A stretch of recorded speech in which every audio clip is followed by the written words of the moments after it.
اماں کی طبیعت خراب ہونے کے باوجود میں ان سے ملتی نہ ان کے کمرے میں جاتی۔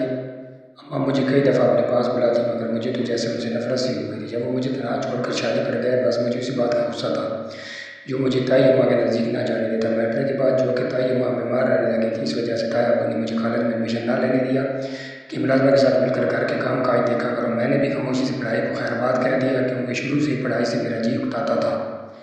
ایک دن صبح کے ٹائم میں کچن میں ملازمہ کے ساتھ ناشتہ تیار بنا رہی تھی، کسی نے دروازہ کھٹکھٹایا۔ ملازم کام چھوڑ کر جانے لگی تو میں اسے بولی، رکو، تم ناشتہ بناؤ، میں دیکھتی ہوں کون ہے۔ میں نے دروازہ کھولا تو میرے سامنے پھٹے پرانے گندے کپڑے ملبوس ہتھیلی پر خاتون کھڑی تھی۔ وہ مجھ سے کھانے کا سوال کرنے لگی۔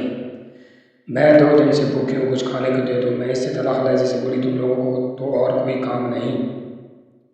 صبح صبح ہی منہ اٹھا کر آ جاتے ہو؟ نہیں ہے کھانا، جاؤ یہاں سے۔ فقیرنی بولی، بی بی جی میرے بچے بھوکے، اللہ کے واسطے میری مدد کر دو۔ میں بولی، میرے سامنے یہ ڈرامے نہ کرو۔ وہ بولی، بی بی جی خدا کا دیے ہوا آپ کے پاس اتنا کچھ ہے، اپنے گھر والوں کا صدقہ سمجھ کر دے دو۔ میں اسے دھکا دے کر بولی، جاؤ دفع ہو جاؤ۔ وہ جا کر دور گری۔ بی بی جی خدا کے قہر سے ڈرو، ہم غریبوں کے ساتھ ایسا سلوک کر کے تم کبھی بھی خوش نہیں رہ پاؤ گی۔ میں نے غصے سے دروازہ بند کر لیا۔ صبح صبح دماغ خراب کرنے کے لیے آ جاتے ہیں، انہیں جیسے اور تو کوئی کام ہی نہیں۔ ملازمہ مجھے غصے میں دیکھ کر بولی، باجی کیا ہوا؟ کون تھا جو آپ اتنے غصے میں ہیں؟ میں بولی، تمہیں اس سے مطلب تم اپنے کام سے کام رکھا کرو، یہ جتنی تم جاسوسیاں کرتی ہو اتنا اگر کام کی طرف دھیان دو تو کام جلدی ختم ہو جائے۔ تمہاری ان حرامیوں کی وجہ سے مجھے بھی سارا دن تمہارے ساتھ ذلیل ہونا پڑتا ہے۔ میں تائی اماں کا ناشتہ لے کر ان کے کمرے میں گئی تو وہ بولی، کیوں رج رہی تھی تم؟ ملازمہ میں سے میں اکتا کر بولی، تائی اماں الجھو نہیں تو اور کیا کروں، ہر چھوٹی سی چھوٹی بات مجھ سے بلا وجہ پوچھتی رہتی ہے۔ دونوں نے مل کر صبح صبح میرا دماغ خراب کر دیا ہے۔ اچھا اب یہ سب چھوڑیں، اٹھیں اور ناشتہ کریں، پھر آپ کو میڈیسن بھی لینی ہے۔ اگر کہیں مجھ سے کمی بیشی ہو گئی تو آپ جانتی ہیں تائی ابو مجھے یہاں 1 منٹ کے لیے بھی برداشت نہیں کریں گے۔ تائی اماں میرے ہاتھ پہ ہاتھ رکھتے ہوئے بولی، نہیں سونیا، تم ایسا کیوں سوچتی ہو؟ تائی اماں جو کچھ میں دیکھتی ہوں وہی سمجھتی ہوں، اب اتنی بچی تو میں بھی نہیں رہی ہوں کہ رویوں کو نہ سمجھ سکوں، اس لیے آپ ناشتہ کریں اور تائی ابو کے میرے ساتھ رویے پر پردے مت ڈالیں جن سے میں بخوبی واقف ہوں۔ تائی اماں بولی، سونیا تم اپنے تایا کی باتوں کا کیوں برا مانتی ہیں؟ وہ تو ہیں ہی ایسے۔ ابا اور تایا ابو کے درمیان جائیداد کی وجہ سے تنازع چل رہا تھا۔ ایک دن وہ ہوا جس کا میں نے کبھی سوچا بھی نہیں تھا۔ تایا ابو اور تائی اماں ہاسپٹل چیک اپ کے لیے گئے ہوئے تھے۔ ان کی غیر موجودگی میں ابا گھر آئے، مجھے وہاں دیکھ کر بولے، تم یہاں کیا کر رہی ہو؟ یہ بات کہ مجھے تائی اماں اپنے گھر لے آئی ہیں ابا لاعلم تھے، جو کہ میں اس وقت 7 سال کی تھی جب ماں اور ابا میں علیحدگی ہوئی تو میں ابا کو اچھے طریقے سے پہچانتی تھی۔ میں انہیں اچانک دیکھ کر سہم ہوئی اور خود کو اپنے کمرے میں بند کر لیا۔ ابا دروازہ کھٹکھٹاتے رہے، سونیا دروازہ کھولو، دیکھو میں تمہیں کچھ نہیں کہوں گا، مگر میں نے دروازہ نہ کھولا تو وہ واپس پلٹ گئے۔ جب تائی اماں آئی انہوں نے آتے مجھے آواز دی، ان کی آواز سنتے ہی میں دروازہ کھولا اور تائی اماں سے لپٹ کر گئی۔ وہ چہرے سے میرے بال ہٹاتے بولی، سونیا کیا ہوا، تم کیوں اس قدر گھبرائی ہوئی ہو؟ میں انگلی کا اشارہ سے بول لیتا، یہ ماں وہیں ابا یہاں آئے تھے، انہوں نے مجھے دیکھ لیا ہے، اب وہ یہاں مجھے نہیں رہنے دیں گے۔ وہ میرا چہرہ اپنے ہاتھوں میں لیتی بولی، کوئی تمہیں کہیں نہیں لے کر جائے گا اور اس کسی کی اتنی جرت نہیں کہ وہ تمہیں ہاتھ بھی لگائے۔ ابھی اس بات کو کچھ دن ہی گزرے تھے کہ ابا نے تائی اماں کے گھر آ کر چیخنا چلانا شروع کر دیا۔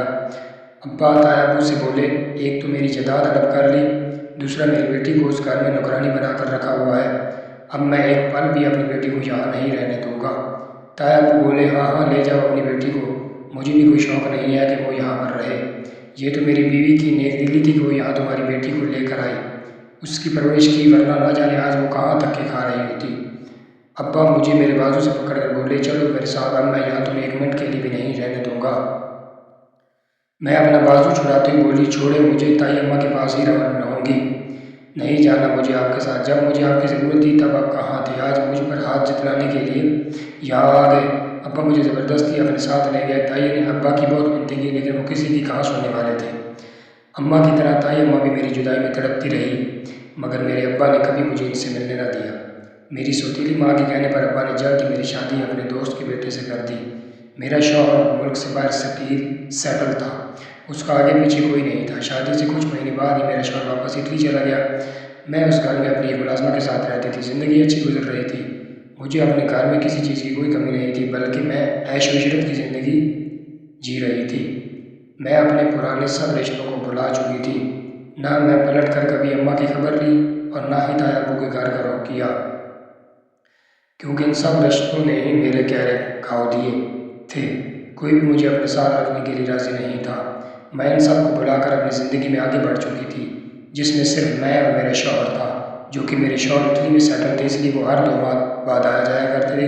انہوں نے کئی دفعہ مجھے اپنے پاس بلانے کی بھی کوشش کی، لیکن میں پاکستان میں ہی رہنا چاہتی تھی۔ اس دفعہ جب میرے شوہر آئے تو میں نے کھانے پر کافی اہتمام کیا۔ میں نے ہر وہ ڈش بنائی جو انہیں پسند تھی۔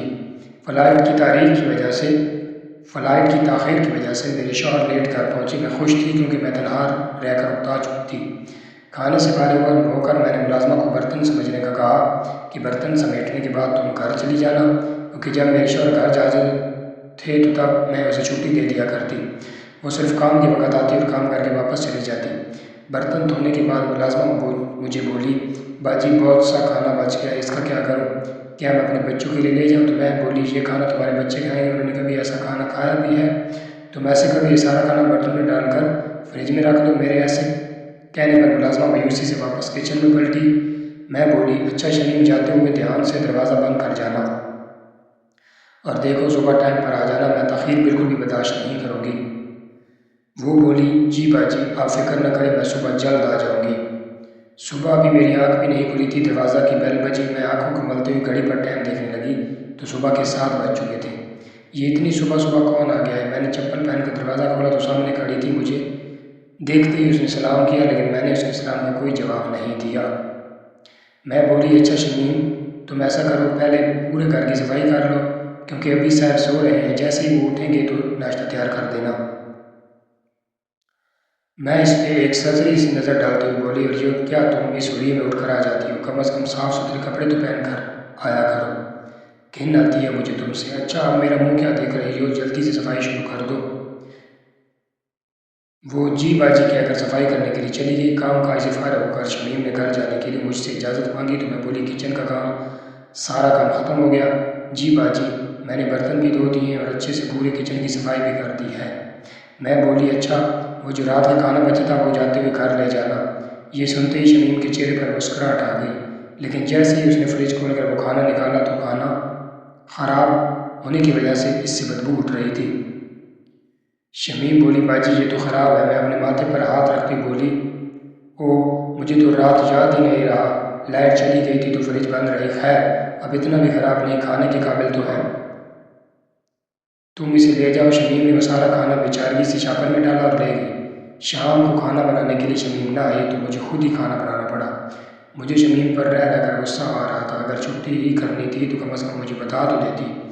میں نے اپنے شوہر کو باہر کھانے کے لیے کہا تو انہوں نے سختی سے منع کر دیا، کیونکہ انہیں باہر کا کھانا سخت ناپسند تھا، تو مجبوراً مجھے ہی اتنی گرمی میں کھانا بنانا پڑا۔ میں غصے سے بڑبڑائی، ایک دفعہ آ جائے یہ شمیم کی بچی، اس کی تو خوب کلاس لوں گی۔ جب دل چاہا میں رانی چھٹی کر کے بیٹھ جاتی ہے، آخر تنخواہ کس بات کی دیتی ہو؟ میں اسے جب کام ہی میں نے خود کرنا ہے۔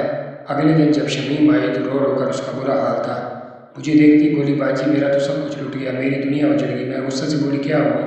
ایسے کیوں بینڈ ڈال کر رو رہی ہو؟ وہ بولی، باجی آپ تو جانتی ہیں میرے گھر والا نشہ کرتا ہے، میرے پاس جو بھی روپیہ تیلا ہوتا ہے وہ سب نشے میں اڑا دیتا ہے۔ میرے بچے کل رات سے بھوکے تھے، جو کھانا آپ نے دیا وہ میں نے پھینکا نہیں تھا بلکہ میں گھر لے گئی۔ میں نے سوچا بھوکے رہنے سے بہتر ہے وہ یہ کھانا کھا لیں۔ میں نے بچوں کو آپ کو کھانا کھلا دیا۔ آدھی رات کے وقت اچانک میرے چھوٹے بیٹے کی طبیعت خراب ہو گئی۔ باجی وہ ابھی اسپتال میں ہے، زندگی اور موت کے بیچ لڑ رہا ہے۔ وہ میرے سامنے ہاتھ جوڑتے ہوئے بولی، باجی آپ کو خدا کا واسطہ میری مدد کریں، مجھے کچھ پیسے دے دیں، آپ چاہے تو میری تنخواہ سے کاٹ لینا، اس وقت مجھے پیسوں کی بہت ضرورت ہے ورنہ میرا بیٹا مر جائے گا۔ میں حقارت سے بولی، دیکھو شمیم، یہاں پیسے درختوں پر نہیں لگتے، میں پہلے ہی تمہیں تمہاری اوقات سے زیادہ دے چکی ہوں۔ شمیم کی آواز سن کر میرے شوہر بھی باہر آ گئے۔ وہ بولے، سونیا یہ کیسا شور ہے؟ کیا بات ہے؟ میں بولی، دیکھیں نا عاشر، ایک تو میں نے اس عورت کو اس کے بچوں کے لیے کھانا دیا، اوپر سے یہ کہہ رہی ہے کہ اس کھانے کی وجہ سے اس کا بیٹا بیمار ہو گیا اور وہ ہسپتال میں ہے، اسے پیسے چاہیے، جبکہ میں اسے پہلے ہی اس کی تنخواہ سے زیادہ دے چکی ہوں۔ ایسے لوگوں کو ان کی اوقات میں رکھنا چاہیے ورنہ سر چڑھ کر بولتے ہیں۔ میرے شوہر نے اپنی جیب سے پیسے نکال کر شمیم کو دے دیے۔ وہ پیسے لیتی وہاں سے چلی گئی۔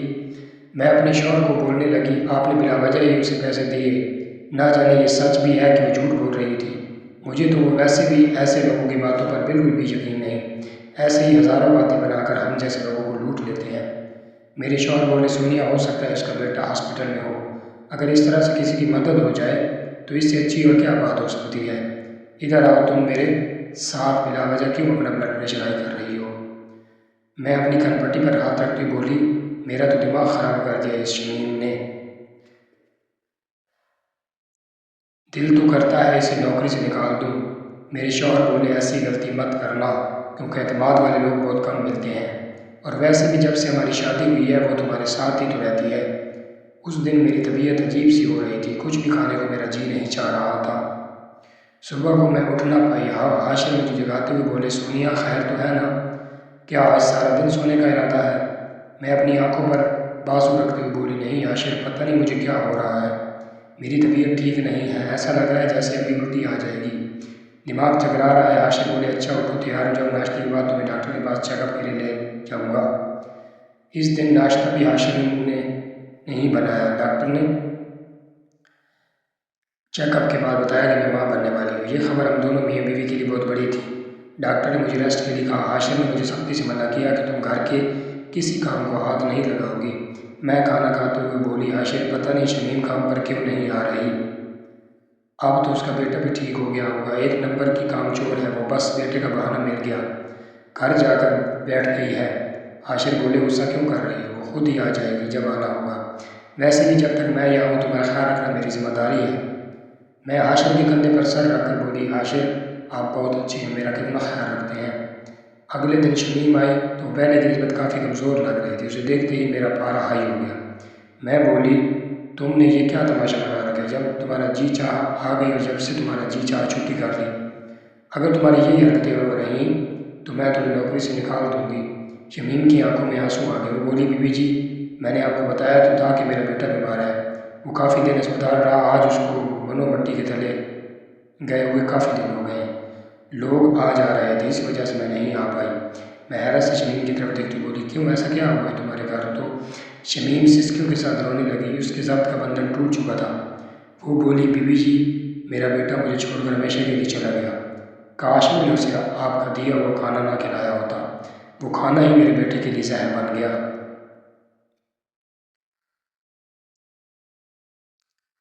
کچھ دن تو وہ زندگی اور موت کے بیچ لڑتا رہا۔ جس دن صاحب نے مجھے پیسے دیے تھے اسی رات میرا بیٹا اس دنیا سے چل بسا۔ مجھے اپنے کہے گئے الفاظ پر شرمندگی ہوئی تو میں بولی، شمیم، تمہیں ابھی نہیں آنا چاہیے تھا، تمہارے اور بچے بھی تو ہیں، تمہیں ان کے پاس رہنا چاہیے تھا۔ تو شمیم بولی، نہیں بی بی جی، گھر میں میری سانس ہے نا، وہی بچوں کی دیکھ بھال کرتی ہے، اگر میں گھر میں بیٹھ گئی تو میرے بچے تو بھوک سے مر جائیں گے۔ شمیم کے بیٹے کی موت کا سن کر بھی میرا دل بھی نرم پڑا۔ میرا اس کے ساتھ وہی اکھڑا سا رویہ تھا، وہ بھی میرے اس رویے کی عادی ہو چکی تھی۔ میرے شوہر 1 مہینے بعد واپس چلے گئے اور میں پھر سے تنہا ہو گئی۔ شمیم رات کو میرے گھر ہی میں میرے پاس رہا کرتی۔ میرے شوہر خاص کر اسے نصیحت کر کے گئے تھے کہ سونیا کو کبھی بھی اکیلا مت چھوڑنا۔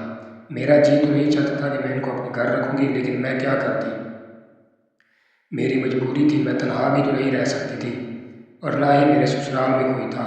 یوں ہی گزرتے ہوئے وقت کا پتہ ہی نہ چلا۔ آدھی رات کو میں درد سے گھرا رہی تھی، تکلیف میری برداشت سے باہر تھی۔ میں شمیم کو آواز دینے کی کوشش کر رہی تھی لیکن میرے حلق سے آواز نہیں نکل رہی تھی۔ بہت ہمت کر کے میں نے سائڈ پر پڑا شیشے کا جگ نیچے گرایا۔ جگ گرنے کی آواز سے شمیم بھاگتی ہوئی آئی، میرے کمرے میں آئی۔ میری ایسی حالت دیکھ کر اسے کچھ سمجھ نہیں آ رہا تھا کہ وہ رات کے اس پیر کیا کرے، کیونکہ آدھی رات کو اسپتال جانا کوئی آسان بات نہیں تھی۔ وہ میرے ماتھے پر ہاتھ رکھتے ہوئے بولی، بی بی جی، ہمت سے کام لیں، میں بھی کچھ کرتی ہوں، میں اکیلی تو آپ کو اسپتال لے کر نہیں جا سکتی، اس وقت تو صاحب کو آپ کے ساتھ ہونا چاہیے تھا۔ میں بولی، شمیم، خدا کے واسطے کچھ کرو ورنہ میں اس تکلیف سے مر جاؤں گی۔ شمیم بھاگتی ہوئی جا کر ساتھ والوں کا دروازہ پیٹنے لگی، انہیں ساری سچویشن بتائی تو وہ مجھے اسپتال لے گئے۔ صبح کے وقت میں نے ایک بیٹے کو جنم دیا۔ نرس بچے کو اپنی گود میں اٹھائے میرے پاس آ کر بولی، مبارک ہو، آپ نے ایک بیٹے کو جنم دیا ہے، لیکن نرس کے لیے لیکن کہنے پر گھبرا گئی۔ میرے دل میں ہول اٹھنے لگے۔ میں بولی، نرس بولیے